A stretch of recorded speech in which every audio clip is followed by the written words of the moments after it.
qofku markuu wax qabto bogaadintu way dhiiri gelisaa dhaliishuna way niyad jabisaa inaga dhaliisha aynu ku badan hal doorka xafladan ku kulmay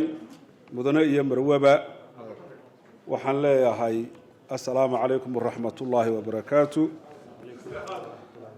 salaanta kadib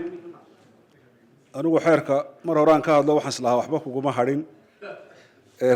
laakiin laygu soo noqday kelmad waa odhanayaa maanta waxaan filayaa inaynu isugu nimi uun bogaadin waxaan u malaynayaa arrinta udubdhexaadkii waa bogaadin waxaanan filayaa inaynu nahay xafladdii ugu horreysay malaayo aynu jabuuti iyo diridhaba iyo meelihiiba ka horeynay na waan filayaa maan arag xaflad kale oo taageero ah oo teenan oo kale ama arag waxaa runtii xusid mudan xeerkan ciise markaad aragto waxaa laga qoray waxay sheegayaan 500 sano ka hor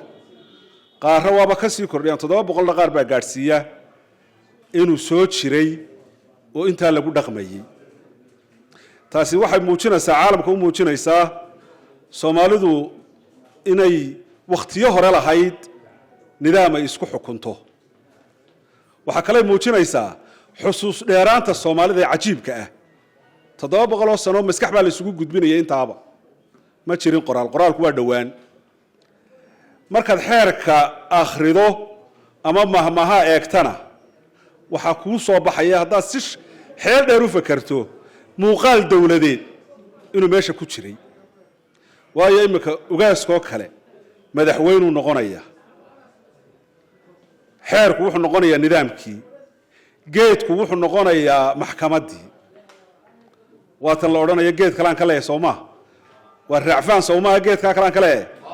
raacfaan buu noqonayaa waxa dawladdii ka dhinayd gandiga oo baarlamaanka laga dhigo muuqaalka haddaad saa u eegto dawlad baa ku soo baxaysa ciisuna waaba yiraahdaan ugaaskuna waa udubdhexaadkii ciisana waa aqalkii xeerkana walba wax kale ku sheegeen hal haysaasina waa jira aniga marka halka waxa iga soo baxday in falsafad dawladeed ay meesha ku jirtay laakiin ciisuhu mid buu ku yar bakhaylayo wuu qarsanayay beelaha kale aanu isu dhaafin dariskiisa fakradda mu aadu gudbin aadu mu faafin in waxa kale jira ciise oo qura maahe Soomaalidu oo dhami xeer bay lahay imika xeerka ciise waxa ku jira xeerku waa geed jeerina Soomaalida kale waxa ku maamaadaa tolimo waa jeerin maxaa looga jeedaa jeerin geedka jeerinku waa geedka aan lagana boodi karin lagana dusi karin marka waxay leeyihiin xeerka lagamana boodi karo lagamana dusi karo waxay yiraahdaan ciisuhu gandi bay yiraahdaan annaguna xagga waxaanu ka ninaanaa gandiga xeer beegti baanu ninaanaa annaguna xeer beegti dadkii xeerka aqoonta u lahaa oo xataa waxa jira markhaati baa jira aan imika maxkamadaha iyo meelahan lagu qaadin oo dhaqanka Soomaalidu leeyahay oo leeyahay markhaati xeer beegti marka garta la qaadayo waa waaya aragnimo nin gartan oo kale soo joogay siday u dhacday maxkamadaha laguma qaado marka Soomaalidu oo dhami xeerka way leedahay laakiin ciisu muxuu dheeriyay waqtiga dheer oo ku fara adaygay sidoo u soo xafidayay sidoo markii dambe u qoray anigu imika deegaankan ka soo jeedo 96 kiiba caynaba xeer lagu sameeyay deegeedka gaari wax ku dhaqmaya iyo waxaya iyo waxa haya toona arki mays ciladuna waxa weeye waa magaalada marka ciise xeerkiisan maantana wuxuu noqonayaa balaad eeg recordka waa xeerkii koobaad ee Soomaaliya leedahay ee heer caalami u gudbay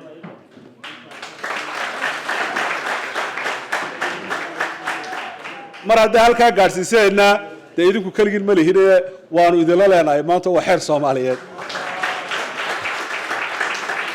marka waxaan kaga baxayaa waxaan u ducaynayaa intii xeerka dhigtay iyagu ducaynaga mudan yihiin maanta waa meyti ilaahay ha u naxariisto jannooyinkiisa ugu deeqeen iyaga leenahay waxa bogaadinta kale leh intii aan baarayay dadkii ka shaqeeyay in arrintan halka u gudubto waxa kamid ah dhalinyaro reer Dirdhaba iyo Djibouti ba ah oo la yiraahdo City Foundation dhalinyaradaasi waa dhalinyarada abaabulay shirarkii xeerkan lagu karkarinayay inuu gudbo dhalinyaradaasi aad bay bogaadin u mudan yihiin waxa kale oo bogaadin mudan ninka odayga ah ee buuggii ugu horeeyay qoray ee UNESCO-na ka shaqeeya ee qoraaga ah ee Faransiiska ku qoray waxaan u maleynayaa waxa la yiraahdaa Ali Muuse Ciyaal la yiraahdaa waan arkay waraysiyo laga qaaday ninka aad baan u bogaadinayaa waxaan kula talin lahaa buugga Faransiiska ah inuu Soomaali u turjumo si looga faa'iideysto waxa kale aan bogaadinayaa raggii intaas oo sanadood isu dhiibayay ee qoridhiibka ka dhigay ee maskaxda ku hayay ee ninban inuu gudbinayay oo guud ahaanba noqonaysa beesha Ciise iyagana waa bogaadinaya waxa kale aan bogaadinayaa ragga buwaagta Soomaaliga ka qoray Cabdullaahi Xaaji baa ugu horeeyay Cabdullaahi Xaaji Cusmaan saaxiib baanu nahay waxa isaguna ku xigay Ibrahim Axmed Cali Ibrahim Xeer baabu kula baxay ninkaasi oo naanistiba waa loo raaciyay labadaanina laba buug bay ka qoreen waan akhriyay buwaagta laba jeer aan iibsaday buugga Cabdullaahi Xaaji waan akhriyay wax badan baan ka akhriyay qoliyo faalaynaysa waxay yiraahdeen boqolkiiba waxaan badnayn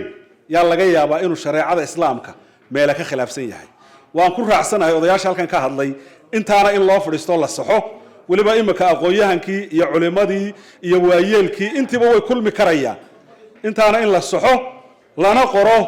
lana faafiyo imika hadduu xeer caalami u gudbay Soomaalidan kalena uu soo gaadho oo aan halka ku koobnaan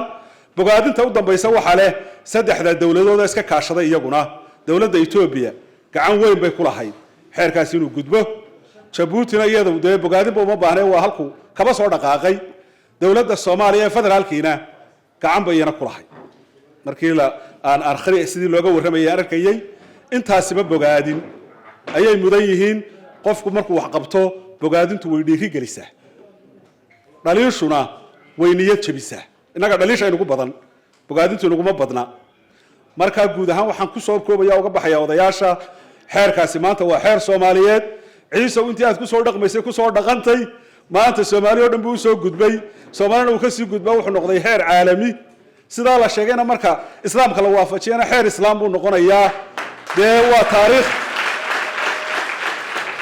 waa taariikh sharafteeda iyo guusheedana ciise leeyahay manaafacaadkeedana Soomaalida iyo caalamka oo dhan leeyahay wassalaamu calaykum waraxmatullaahi wabarakaatuh